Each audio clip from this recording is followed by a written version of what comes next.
תן בי את שוכך, תן בי את כוח דברך, מלא אותי, מלא אותי.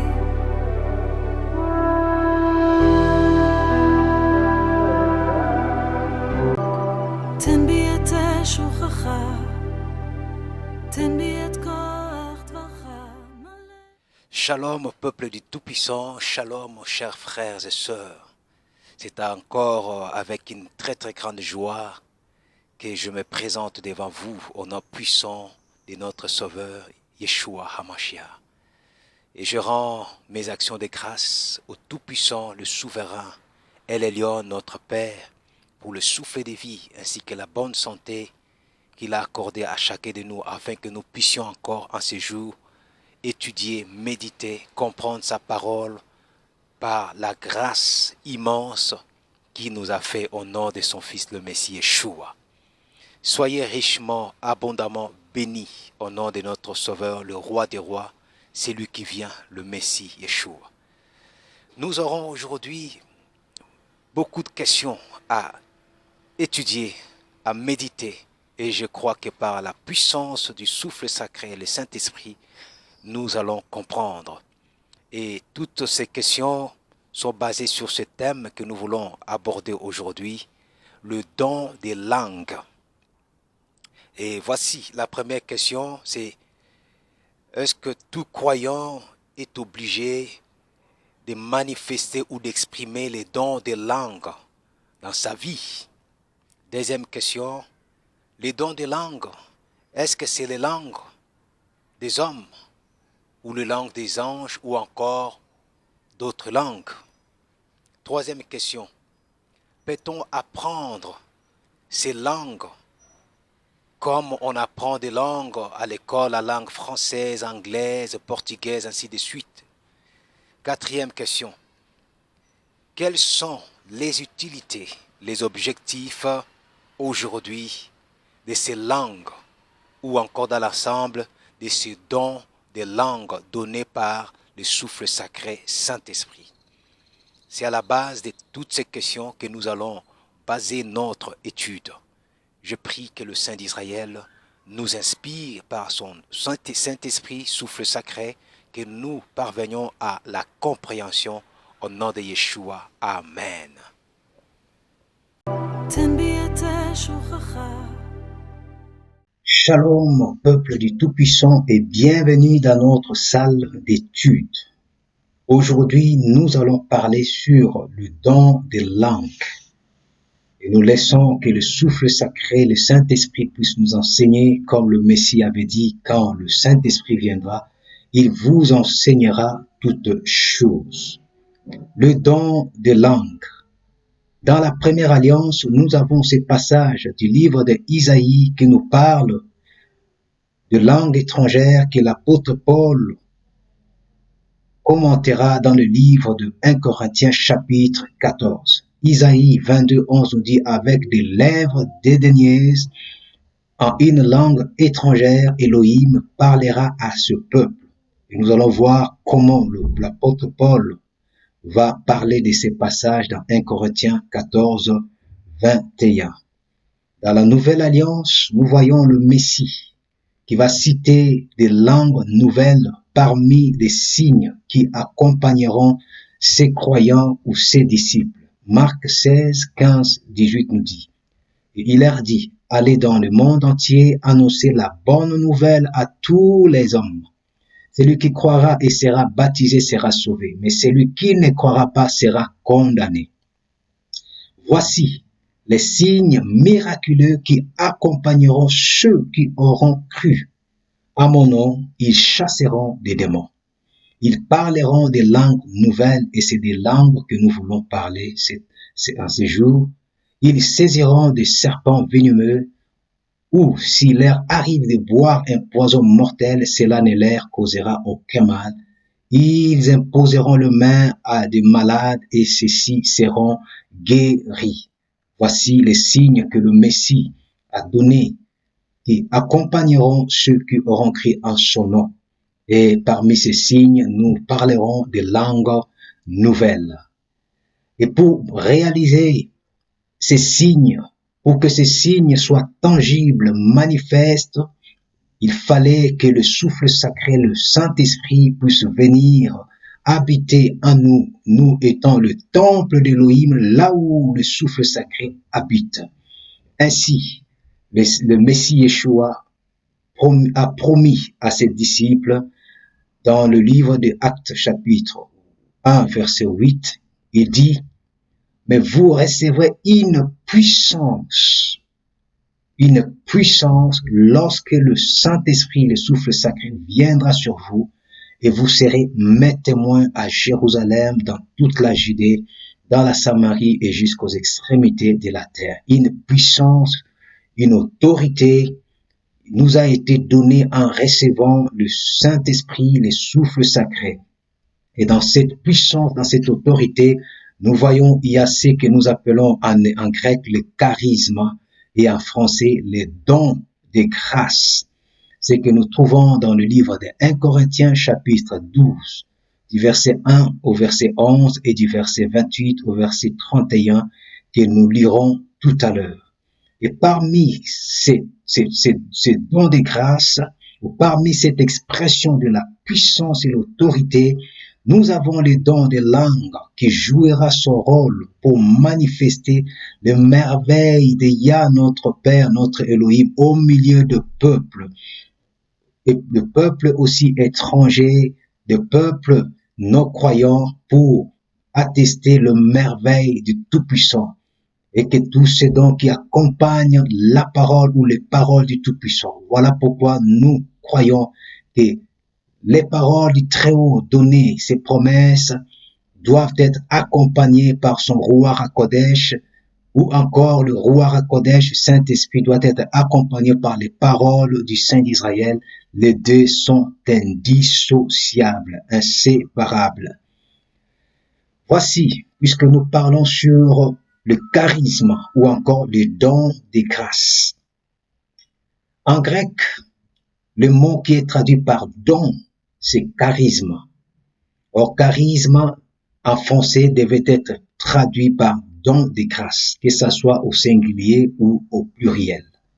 Le mot charisme vient du mot charizomai. Charizomai, le Strong 5483, charizomai qui veut dire être gracié, gratifié, remettre une dette, accorder une grâce, se livrer, donner par grâce, pardonner, faire grâce.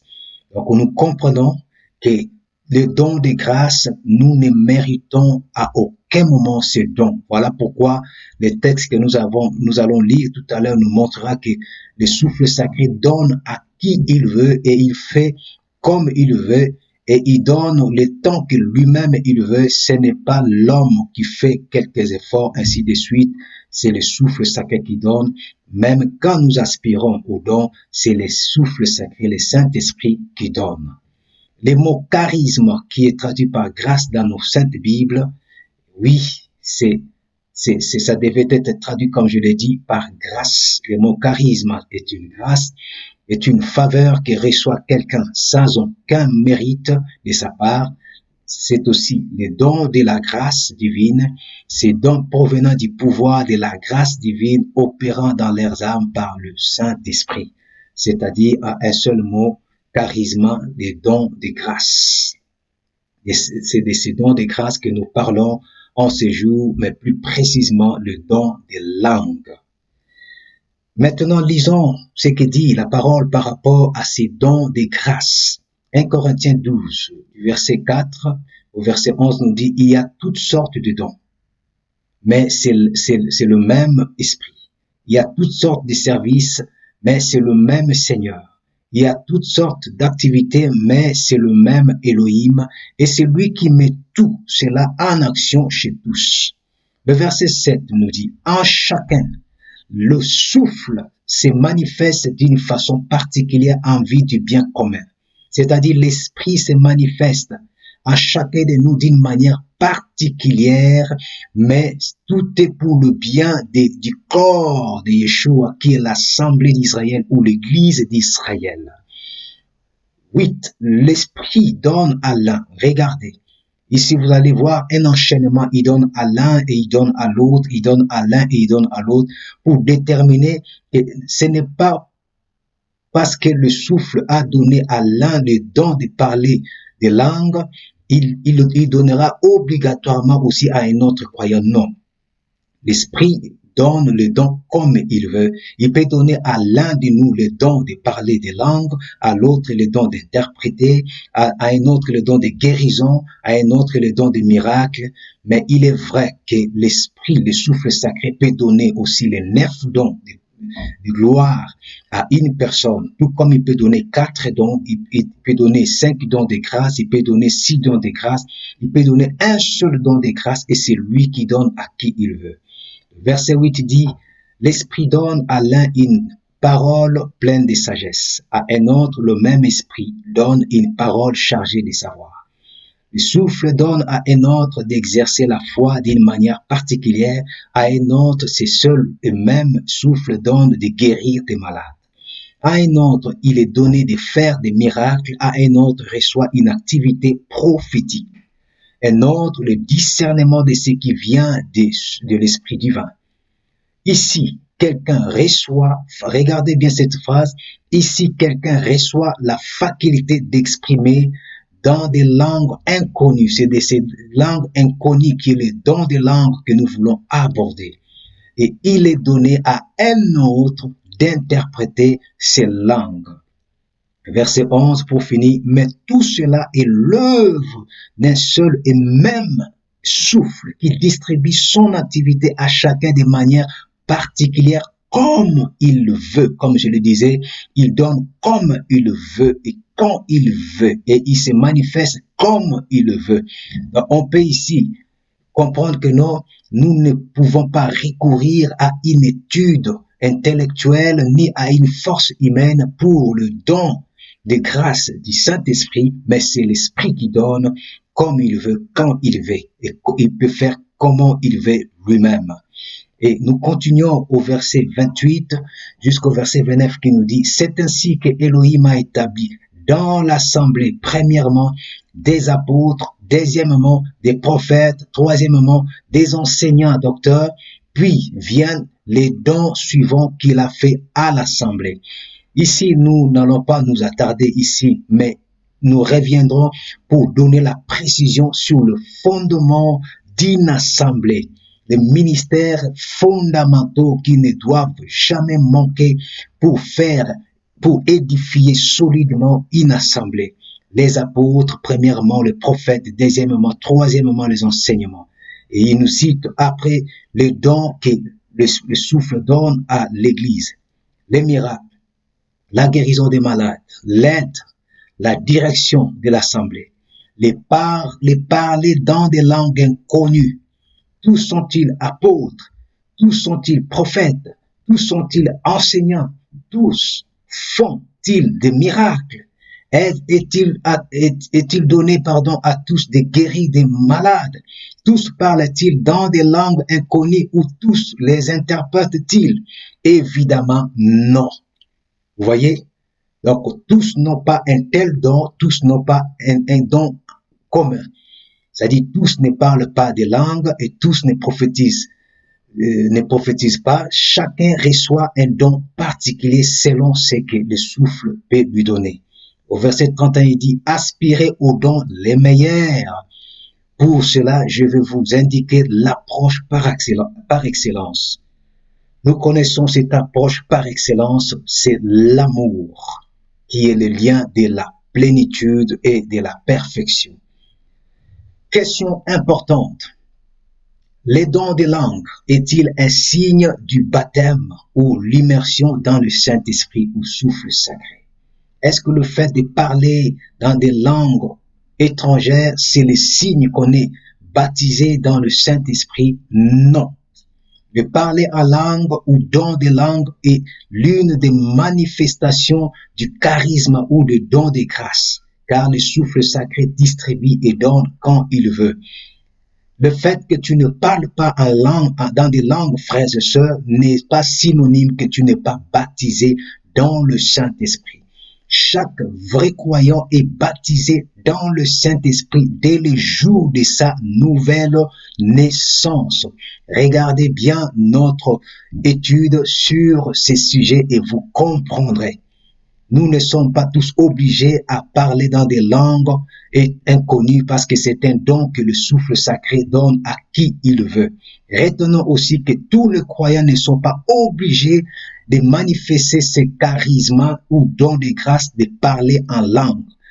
D'autres ont le don des miracles, d'autres ont le don d'interpréter des langues, d'autres ont le don des prophéties, mais ils n'ont pas ce don de parler dans des langues étrangères.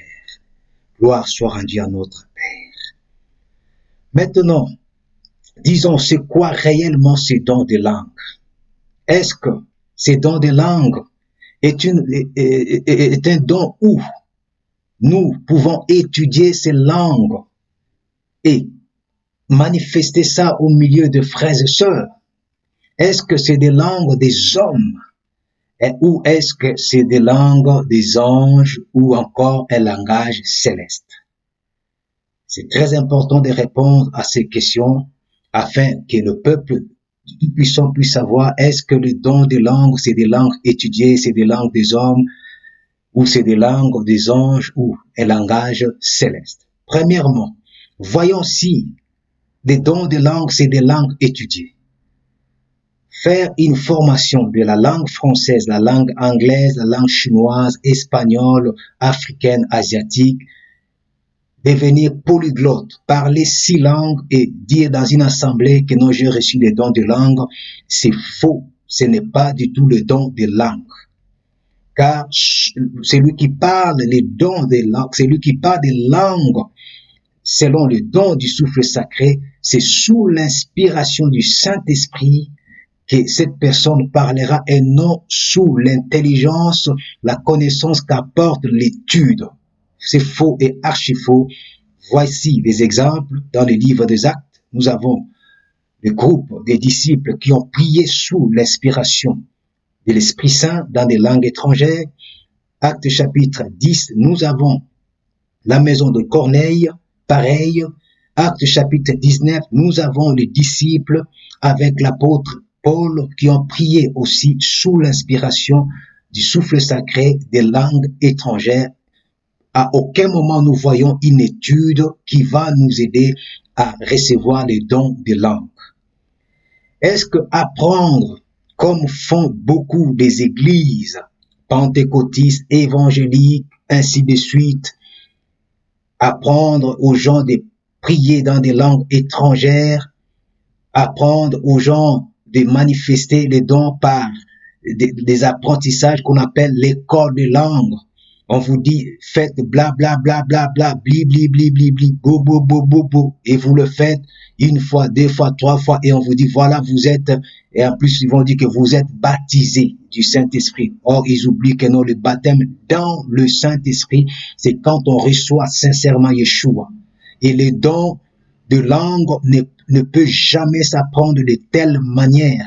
Vérifiez vous-même les Saintes Écritures. Le don de langue s'exprime sous l'emprise, sous l'inspiration du Ruach Kodesh, souffle sacré appelé Saint-Esprit. Ce n'est pas un pasteur, un prophète, un bishop, un super apôtre qui va te faire asseoir, écrire sur le tableau, bloco, bloco, bloco, bleke, bleke, bleke, et te dire, voilà, tu pries maintenant en langue, c'est faux et archi faux. Frères et sœurs, faisons très attention. Est-ce que le don de langue, c'est les langues des hommes que nous ne connaissons pas? Oui. Les dons de langue peut être les langues des hommes que nous ne connaissons pas, que nous parlons sous l'inspiration du souffle sacré. Voici un exemple concret. Actes chapitre 2, à partir du verset 5, nous voyons la parole dit, or, à ces moments-là, des Juifs pieux venus de toutes les nations du monde séjournaient à Jérusalem. En entendant ce bruit, ils accourirent en foule et firent saisie des stupeurs. En effet, chacun d'eux les entendait parler dans sa propre langue. Dans leur étonnement, ils n'en croyaient pas leurs oreilles et disaient, voyons, ces gens qui parlent, ne viennent-ils pas tous de Galilée? Comment se fait-il donc que nous les entendions s'exprimer chacun dans notre langue maternelle? Ces gens sont venus pour célébrer la fête des Shavuot, la fête des Pentecôtes qui fait partie des 3 fêtes de pèlerinage où tous les Israélites devaient monter à Jérusalem. Ils sont venus de partout. Nous allons voir la suite de ces versets. Ils sont venus de l'Afrique, ils sont venus de l'Asie, ils sont venus de l'Europe, de partout. Et ils sont en train de les entendre parler dans leur langue maternelle. Les dons des langues expriment les langues humaines aussi. Et voici la suite qui dit, nous sommes Parthes, Mèdes ou Élamites, nous habitons la Mésopotamie, la Judée, la Cappadoce, le Pont ou la province d'Asie. Continuons. La Phrygie ou la Pamphylie, l'Égypte ou le territoire de la Libye, près des Cyrènes, ou bien nous vivons à Rome, nous sommes juifs de naissance ou par conversion, prosélytes. Nous venons de la Crète ou de l'Arabie, et pourtant chacun de nous les entendons parler dans sa propre langue des choses merveilleuses que Elohim a accomplies.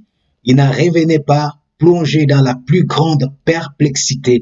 Il s'est demandé entre eux qu'est-ce que cela peut bien vouloir dire, mais d'autres tournaient la chose en ridicule. C'est le vin doux, disait-il, ils ont trop bu. Vous voyez, il y a toujours des gens qui n'arrivent ni à comprendre, ni à discerner les réalités spirituelles glorieuses du Tout-Puissant. Ici, on voit très bien les dons des langues s'est exprimé dans la vie des disciples et ils parlaient les langues des hommes qui ne maîtrisaient pas, qui ne connaissaient pas, qui ne comprenaient pas les merveilles du Tout-Puissant.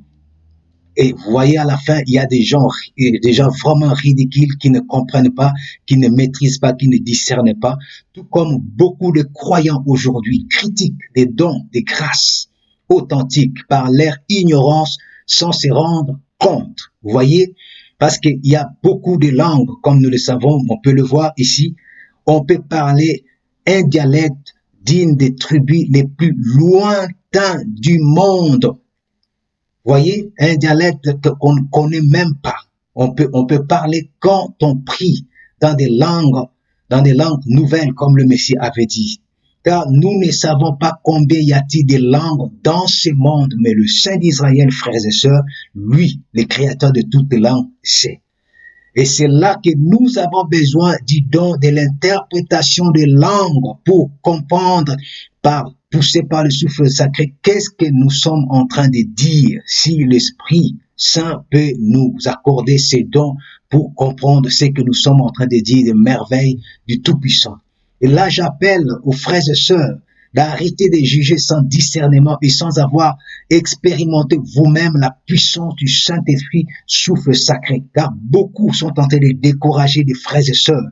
Il y a des gens qui ont reçu des dons de langues authentiques, du souffle sacré, et qui parlent des langues des hommes inconnus, des dialectes que les gens peut-être ne connaissent pas. Et le fait que cela est ainsi, ils n'ont pas encore le don de l'interprétation des langues. Et vous allez voir, beaucoup de gens leur disent que non, c'est des langues des démons, c'est des langues des sorciers. Et ils découragent beaucoup de frères et sœurs. Comme disait l'apôtre Paul, n'empêchez pas les dons des langues. Vous voyez? Et la première des questions que moi je pose à ces frères et sœurs, humblement, avez-vous vous-même expérimenté les dons des langues? Et la plupart de ces frères et sœurs, la réponse est non. Ils ont jamais expérimenté ça. Si tu n'as jamais expérimenté toi, mais comment tu peux discerner, comprendre la puissance, l'autorité et la gloire qui est dans ces dons de langue? Je peux vous en témoigner, moi qui vous parle, le souffle sacré m'a fait grâce, le Saint d'Israël m'a fait grâce de vivre, d'expérimenter la puissance, la gloire et la démonstration de ces dons de langue, comment ça se manifeste. Et je peux encourager ceux qui l'ont. Je parle bien du don des langues qui vient réellement du souffle sacré et qui ne viennent pas des démons. On va voir ça tout à l'heure. Alors qu'il faut beaucoup de discernement. Ne vous laissez pas influencer, ne vous laissez pas être séduit par des personnes qui viennent décourager les gens. Mais il faut discerner si vous l'avez réellement le don de langue qui vient du souffle sacré Ruach HaKodesh. Honorez l'œuvre du Père, honorez ses dons de grâce à vous.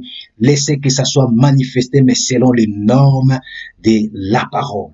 La Torah ou la sudité à la recherche de la connaissance de la Torah ne doit pas nous pousser à vivre comme des religieux. Car beaucoup de ceux qui cherchent la Torah, ils mettent de côté le Ruach HaKodesh. Tout comme les pentecôtistes s'accrochent au Ruach HaKodesh, Saint-Esprit, rejettent des fois la Torah. Pareil, en repoussant le charisme ou encore le don de grâce du souffle sacré. Nous ne pouvons rien rejeter ni mépriser, mais discernons et prenons les choses du Tout-Puissant avec amour et humilité. Par contre, la Torah nous appelle au souffle sacré et le souffle sacré nous appelle tout de même à la Torah. Vous voyez, il n'y a pas la Torah sans le souffle sacré, ni le souffle sacré sans la Torah. Comme nous avons dit tout à l'heure, ils sont indissociables. Parlons maintenant sur la même question. Nous avons vu que non, les dons de langue, ce n'est pas des langues étudiées. Nous venons de voir les dons de langue, peut-être oui, des langues des hommes. Parler quelque part, ça peut être le français, ça peut être l'anglais, l'espagnol, ça peut être des dialectes, des tribus lointains qu'on ne connaît même pas.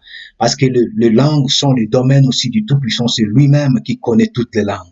Maintenant, est-ce que ces dons de langue, peut-être les langues des anges ou un langage céleste que nous ne connaissons pas? Voyons. Fort possible, oui. Pourquoi? Car le Saint d'Israël est le maître et le créateur de toutes les langues. S'il peut permettre aux anges de dialoguer avec les humains par les langues des hommes, mais comment? Il ne peut pas permettre, c'est-à-dire rien lui est impossible de permettre aussi à l'homme de parler les langues ou un langage céleste sous le contrôle du souffle sacré. C'est que nous oublions des fois que c'est lui qui exprime en nous ces langues, ce n'est pas l'homme, ce n'est pas une étude, mais c'est le souffle sacré. Or, le souffle sacré sonde même les profondeurs de Yah notre Père. Et Yeshua avait dit, il prendra de tout ce qui est à moi et il vous les annoncera. Et Yeshua dit encore, car tout ce qui est au Père est à moi. C'est-à-dire même toutes les langues du Père sont en Yeshua, la parole qui a tout créé. Donc, le souffle sacré, l'Esprit Saint de Yeshua peut accorder à quelqu'un qui a les dons des langues, c'est bien dit des langues, plusieurs langues, accorder la faveur à un homme de parler des langues célestes, des langues des anges. Oui, moi je crois certainement sous l'influence du souffle sacré, ça peut se faire. Il peut aussi le faire. Ça peut se faire. Et voyez à la fin, je dis bien, il peut aussi, dans sa toute puissance, permettre à l'homme de parler aux oiseaux. Oui, aux poissons de la mer, oui, et même aux animaux. Le Tout-Puissant est souverain. Il peut permettre à l'homme de parler à toute sa créature dans tout le langage possible. Et beaucoup de gens ne sont pas d'accord. Pourquoi? Parce qu'ils expliquent le mot langue en grec, comme c'est bien écrit dans les Strong. Vous voyez ici, il y a un tableau, le mot glossa. Alors, pour beaucoup, le mot glossa pour eux, les mots glossa pour eux signifient seulement les langues des hommes. Or, en approfondissant dans mon étude, j'ai compris que non, les mots glossa ne parlent pas seulement des langues des hommes. Non, ça parle simplement des langues. On ne précise pas seulement que des langues des hommes, les langues des anges, les langues des animaux. Non, ça ne parle que des langues. C'est-à-dire, on peut même dire de toutes les langues qui peuvent exister sur la terre et au ciel et partout. Toutes les langues que le Saint d'Israël a créées. Voici quelques passages que j'ai mis à gauche pour vérifier. Dans le livre des Actes, chapitre 2, verset 4, on nous dit aussitôt, ils furent tous remplis du Saint-Esprit et commencèrent à parler dans différentes langues. Chacun s'exprimait comme le Saint-Esprit lui donnait de le faire. Ici, nous voyons bien, nous connaissons bien, c'est le jour de la Pentecôte. Et le mot qui est traduit par langue en français, quand on regarde en grec, c'est bien le mot glossa.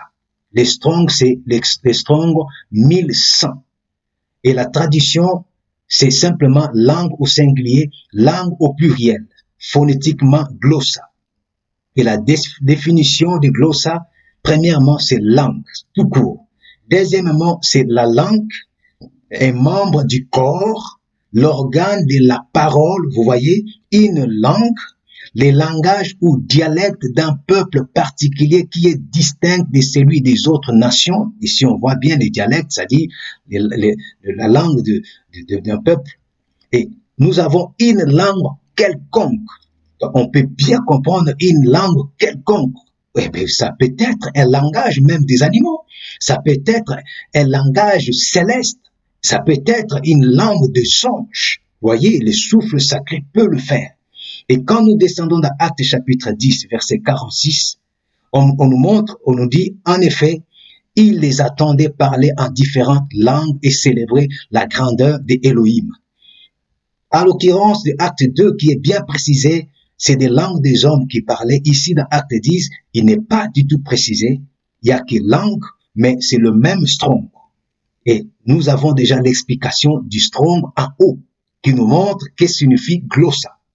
Quand nous descendons dans Actes chapitre 19, là où nous trouvons l'apôtre Paul avec les disciples qui ont prophétisé et qui ont parlé des langues nouvelles, les mots langue ici, c'est le même strong, c'est le strong 1100, glossa. Et quand nous descendons encore dans 1 Corinthiens 14, verset 2, et aussi le verset 19, on nous parle de la langue et on nous parle des langues au pluriel, c'est toujours le même strong glossa.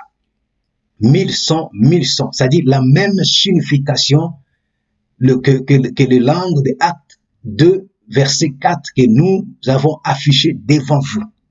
Et regardez, quand nous arrivons dans 1 Corinthiens 13, verset 1, on nous dit, en effet, supposons que je parle les langues des hommes et même celles des anges. Si je n'ai pas l'amour, je ne suis rien de plus qu'une trompette claironnante ou une cymbale brillante. On nous parle ici des langues des hommes ainsi que des langues des anges. Mais le strong n'est pas différent pour les langues des hommes et les langues des anges. On a le même strong, 1100, c'est-à-dire glossa, qui est langue.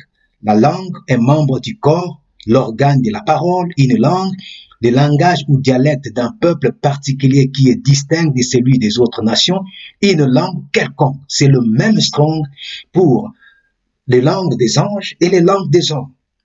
Vous voyez, donc, le souffle sacré par inspiration, oui, il peut conduire quelqu'un à parler une langue que lui, il le veut, comme il le veut. Ça ne dépend ni de notre intelligence, ni de notre capacité intellectuelle, mais ça dépend du souffle sacré, Saint-Esprit, qui guide toutes choses. Mais attention quand même. Attention, car nous prenons les choses avec beaucoup de discernement. Pourquoi? Je dis attention aux langues des démons, des faux dons de grâce, l'œuvre de la manipulation et de la souillure. Voyez, il y a des paroles abominables prononcées par des démons. Il y a des langues des démons. Beaucoup de gens aussi dans les églises sont en train de prier dans des langues sans discernement, mais ils sont remplis aussi des langues des démons. Il faut discerner et renoncer et demander au Tout-Puissant que son souffle accorde réellement les vrais dons des langues. Voici le tableau que je fais pour nous clarifier dans tout ça. À gauche, nous avons l'œuvre du Saint-Esprit souffle sacré. À droite, nous avons l'œuvre des démons. Regardez, nous avons le ministère. Quand nous regardons à gauche, dans l'œuvre des démons, nous voyons 2 Corinthiens chapitre 11, verset 13 au verset 14, qui nous dit, ces hommes-là sont des faux apôtres, des ouvriers trompeurs, déguisés en apôtres du Messie. Et cela n'est pas étonnant, puisque Satan lui-même se déguise en ange de lumière. Il n'est donc pas étrange que ces ministres aussi se déguisent en ministres de justice. Leur fin sera selon leurs œuvres. Donc on peut voir s'il y a des ministres de Yeshua HaMashiach, le roi des rois, alléluia, amen. Il y a aussi des ministres de Satan, des hommes mais qui servent le diable, oui, qui peuvent prêcher aussi, qui peuvent construire des églises, des big church aussi. mais ils sont des ministres de Satan. Je n'ai pas dit que non tous ceux qui ont des grandes assemblées sont des ministres de Satan, non. Mais il y en a qui sont des envoyés de Satan et qui paraissent comme des ministres du Messie. Alors s'il y a des ministres de Satan, tout comme il y a des ministres du Messie, sachant que nous avons des prophéties authentiques exprimées par les dons des prophéties, et il y a aussi des prophéties diaboliques, démoniaques, où le démon parle par l'esprit de divination, comme nous le trouvons dans Actes chapitre 16, verset 16. Et le Messie en parle dans le livre de Matthieu, verset 24, chapitre 24, le verset 24. Il y a des guérisons authentiques par les dons des guérisons, tout comme il y a les guérisons des démons pour séduire, pour ramener les gens dans la fausseté, dans les non-repentance. Vous voyez, il y a des miracles authentiques, tout comme il y a des miracles démoniaques pour séduire, pour ramener les gens dans des doctrines pernicieuses, des doctrines des démons. Tout comme dans les dons des langues, nous venons de parler sur les langues authentiques, mais sachez qu'il y a aussi des langues des démons. Je peux en témoigner. Je parlais avec une sœur qui a été délivrée des esprits impurs, qui me témoignait que tout le temps, les démons qui le tourmentaient priaient en langue dans sa bouche, maîtrisaient sa langue et priaient dans des langues étrangères dans sa bouche.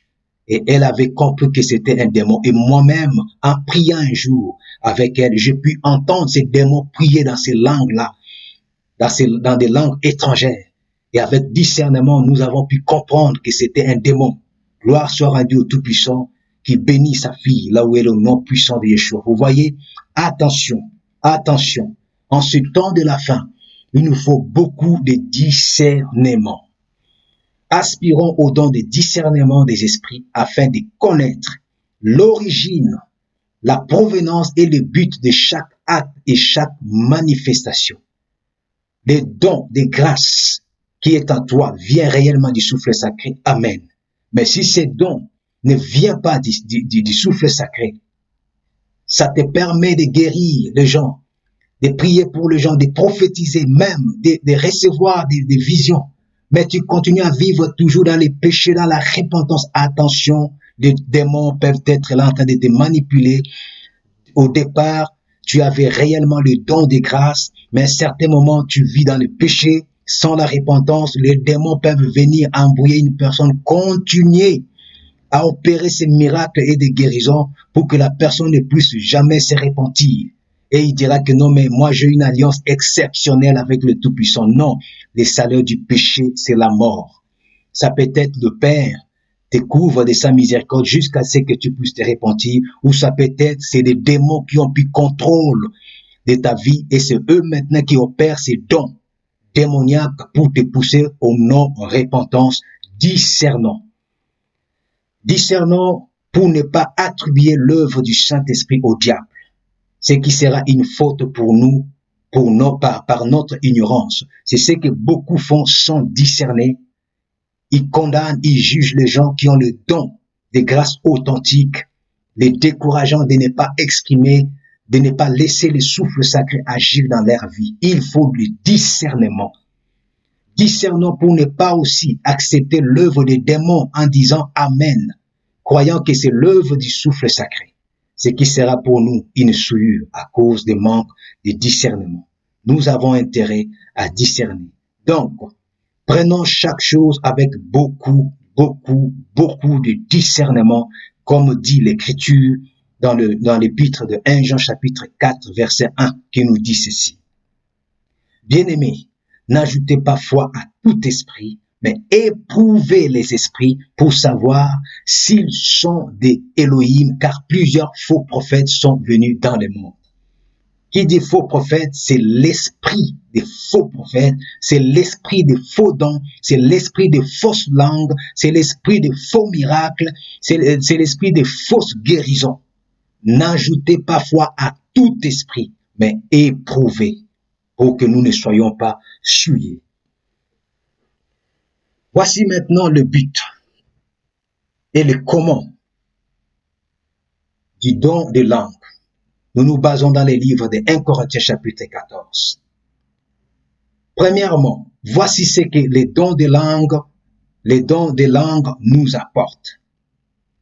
Les dons des langues nous apportent de parler à Elohim pour soi, pour que la personne elle-même puisse être édifiée. Les dons des langues peuvent apporter l'exhortation, l'encouragement et l'édification dans l'assemblée, dans la mesure où il y a l'interprétation, pour que l'assemblée puisse en bénéficier. Les dons de langue est un signe pour les païens. Les dons de langue nous permettent de louer Elohim, Yah, notre Père. Et les dons de langue nous permettent de prier. Nous allons voir ça à la lumière des Saintes Écritures. Premièrement, parler à Elohim pour soi. 1 Corinthiens 14, verset 1 au verset 4 nous dit ainsi: recherchez avant tout l'amour, aspirez en outre aux manifestations de l'esprit et surtout aux dons de prophétie. Celui qui parle dans une langue inconnue s'adresse à Elohim. Vous voyez, la personne s'adresse directement à Elohim par les dons de langue et non aux hommes. Personne même ne comprend les paroles mystérieuses qu'il prononce sous l'inspiration de l'esprit. Vous voyez, c'est des paroles mystérieuses dans ces dons de langue sous l'inspiration de l'esprit. Mais celui qui prophétise aide les autres à grandir dans la foi, les encourage et les réconforte. Celui qui parle dans une langue inconnue est seul à en tirer un bienfait pour sa foi. Mais celui qui prophétise permet à toute l'assemblée de grandir dans la foi. Vous voyez que les dons de langue n'est pas mauvais. Même quand tu n'as pas encore les dons de l'interprétation, tu peux en tirer bénéfice toi-même en parlant, en s'adressant directement à Elohim, en tirant un bienfait pour ta propre foi. Ça, c'est 1. 2. Exhorter et encourager, édifier l'assemblée par l'interprétation. Dans le verset 5, la parole nous dit: je veux bien que vous sachiez tous parler dans des langues inconnues, mais je préférerais que vous prophétisez. Celui qui prophétise est plus utile que celui qui s'exprime dans une langue inconnue. Sauf si quelqu'un les traduit pour que l'assemblée ou l'église puisse grandir dans la foi. Vous voyez ce qui est souligné dans les rouges, c'est-à-dire quand on parle dans le don de langue et qu'il y a l'interprétation, c'est à ce moment-là que le souffle peut donner un message pour exhorter, encourager, édifier et que l'assemblée puisse grandir aussi dans l'adhérence en Yeshua au travers de ces messages. Et le verset 12 nous dit: vous donc, puisque vous aspirez si ardemment aux manifestations de l'Esprit, recherchez avant tout à posséder en abondance celles qui contribuent à faire grandir l'Église dans la foi. L'apôtre Paul donne plus l'importance pas à une personne elle-même, à l'édification personnelle, mais à l'édification de toute l'assemblée. Voilà pourquoi il veut que la personne qui a les dons de langue puisse demander l'interprétation pour que l'assemblée puisse en bénéficier aussi. Au verset 13, il dit: c'est pourquoi celui qui parle en langue inconnue doit demander à Elohim de lui donner de traduire ce qu'il dit en langue compréhensible. Car si je prie en langue inconnue, mon esprit est en prière, mais mon intelligence n'intervient pas. Que ferai-je donc? Je prierai avec mon esprit, mais je prierai aussi avec mon intelligence. Je chanterai les louanges de Elohim avec mon esprit, mais je chanterai aussi avec mon intelligence. Autrefois, si tu remercies le Seigneur uniquement avec ton esprit, comment l'auditeur non averti assis dans l'assemblée pourra-t-il répondre Amen à ta prière de reconnaissance puisqu'il ne comprend pas ce que tu dis? Ici, l'apôtre Paul est en train de viser l'intérêt commun du corps de Yeshua, l'assemblée d'Israël, l'église d'Israël. La personne qui a les dons de langue doit toujours demander à Elohim notre Père de lui accorder aussi les dons d'interpréter, parce qu'à un moment donné, quand il y a l'interprétation, le souffle peut donner des messages d'encouragement, d'exhortation, d'édification au travers même des paroles de langue. Troisièmement, le don de langue est un signe pour les païens. Le verset 22 nous dit ainsi: Les paroles en langue inconnue sont un signe du jugement de Elohim. Elles concernent non pas les croyants, mais ceux qui ne croient pas. Les prophéties, elles, sont un signe de la faveur de Elohim. Elles s'adressent non pas aux incroyants, mais à ceux qui croient. Vous voyez, ici, si vous continuez la lecture, vous allez voir quand un incroyant vient dans une assemblée, toi qui as les dons des langues et que le souffle t'utilise, tu parles dans des langues inconnues et que ça tombe selon l'inspiration qui te donne, c'est la langue ou le dialecte de cet inconnu de cet incroyant, qui est venu dans l'assemblée, ça sera pour le merveille du Tout-Puissant. Cette personne dira réellement que le Saint d'Israël est avec eux. Comment il peut me parler directement à ma langue maternelle? Et c'est ce qui s'est passé, rappelons-nous, dans le livre des Actes chapitre 2. Alléluia. Amen. Et les dons de langue nous servent aussi à louer Elohim notre Père, ainsi qu'à prier notre Père et Yah Elohim, Tsevaot, le Tout-Puissant. C'est ce que nous voyons au verset 14. Nous lisons à partir du verset 13 qui dit « C'est pourquoi celui qui parle en langue inconnue doit demander à Elohim de lui donner, de traduire ce qu'il dit en langue compréhensible. » Verset 14, « Car si je prie en langue inconnue, mon esprit est en prière, mais mon intelligence n'intervient pas. » Voyez, que ferai-je donc? Je prierai avec mon esprit. Voilà, je prierai avec mon esprit dans la dimension spirituelle, dans la dimension où le souffle sacré, sous l'inspiration du souffle sacré, je prierai avec mon esprit, mais je prierai aussi avec mon intelligence. Je chanterai les louanges de Elohim avec mon esprit, mais je chanterai aussi avec mon intelligence. Les dons de langue poussés par l'inspiration du souffle sacré peut nous faire rentrer dans une dimension profonde de prière, par des dimensions de grandeur dans la prière, et ça peut nous pousser à aller encore plus loin dans la louange de notre Père. Le verset 19 nous dit, « Cependant, lors des réunions de l'assemblée, je préfère dire seulement 5 paroles compréhensibles pour instruire aussi les autres, plutôt que 10 000 mots dans une langue inconnue. » Encore une fois, l'apôtre Paul est en train de chercher plus l'intérêt commun, que tout le monde soit édifié. Avant de finir, voici un bon conseil que notre grand frère Paul, l'envoyé, le messager de Yeshua, nous donne, parce qu'il donnait à l'assemblée de Corinthe et nous en bénéficions aujourd'hui. Toujours 1 Corinthiens 14, à partir du verset 26, il dit, « Comment donc agir, mes frères, lorsque vous vous réunissez? L'un chantera un cantique, l'autre aura une parole d'enseignement, un autre une révélation. Celui-ci s'exprimera dans une langue inconnue. Celui-là en donnera l'interprétation. » Que tout cela serve à faire grandir l'Église dans la foi. Vous voyez, il nous donne un conseil que nous pouvons utiliser aujourd'hui dans nos rassemblements culturels afin que nous puissions avoir de l'ordre. Parce que notre Elohim n'est pas un Elohim de désordre, comme il est dit toujours dans ces mêmes chapitres, mais c'est un Elohim de l'ordre. Au verset 27, il dit, « Si l'on parle dans des langues inconnues, que 2 le fassent, ou tout au plus 3, et l'un après l'autre, et qu'il y ait quelqu'un pour traduire. » Ici encore, vous voyez, il incite l'ordre, qu'il n'y ait pas de désordre dans la prière, dans l'assemblée, par rapport à ces dons des langues, qui est aussi une arme puissante que le souffle sacré a mis dans nos vies pour notre édification personnelle et pour l'édification de l'assemblée.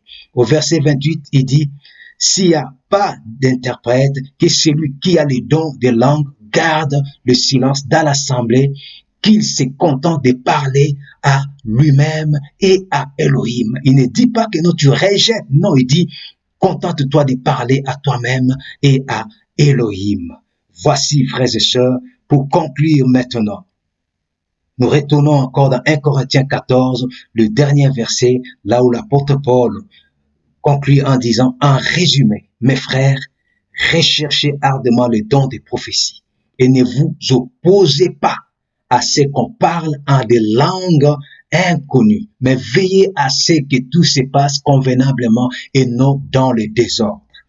Ne vous opposez pas, ne t'oppose pas, frères et sœurs, toi qui as reçu les dons authentiques, les dons de grâce, les dons de langue, ne t'oppose pas de parler à des langues inconnues, mais veillons à ce que tout se passe convenablement et non dans les désordres. Que le Saint d'Israël soit béni, que toute la gloire, l'honneur, le règne, la puissance, la magnificence lui soit rendue, qui renouvelle, qui donne la vie par le feu de son esprit, tous les dons qui dormaient, qui étaient étouffés dans nos vies, au nom puissant de Yeshua. Alléluia. Amen.